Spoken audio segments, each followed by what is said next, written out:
Aquests darrers anys, la veritat és que el tema de desigualtat, de la pobresa, s'ha situat en el centre del debat polític, perquè al final també és el centre del debat social, perquè han caminat de manera molt decidida cap a la desigualtat, cap a la pobresa, s'ha instal·lat entre nosaltres, i a més les diferències aquestes s'estan accentuant precisament per una sèrie de polítiques públiques, decisions polítiques que s'aprenen, que s'han pres els darrers anys en contra de la gent.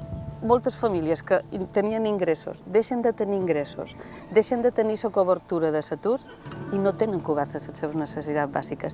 I la classe mitjana ha descobert els serveis socials. Malauradament, si no ho aturam amb un govern progressista, per això és tan important que se voti progrés en aquestes eleccions, n'hem encaminat amb aquesta reforma laboral a una societat cada vegada més vulnerable econòmicament.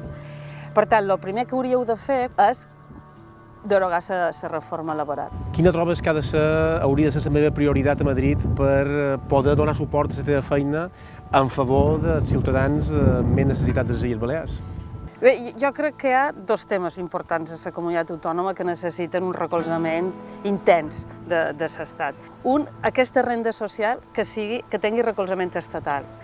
Per què nosaltres hem triat una renda social? Perquè tots els estudis d'investigació que s'han fet de lluita contra la pobresa, l'instrument que ha aconseguit perquè la gent pugui no sortir de la pobresa, però almenys no cronificar-se en la pobresa, han estat les rendes econòmiques. Seria molt bo que a nivell estatal aquesta renda social fos a nivell estatal amb uns mínims per tots. Això ens possibilitaria que nosaltres, amb manco d'obvers, poguéssim arribar a molta més gent. I l'altre tema és, sens dubte, un pla d'infraestructures per dependència, per garantir que totes les comunitats autònomes tinguéssim uns mínims. I això serien dues accions que tu, com a parlamentari, podries moure.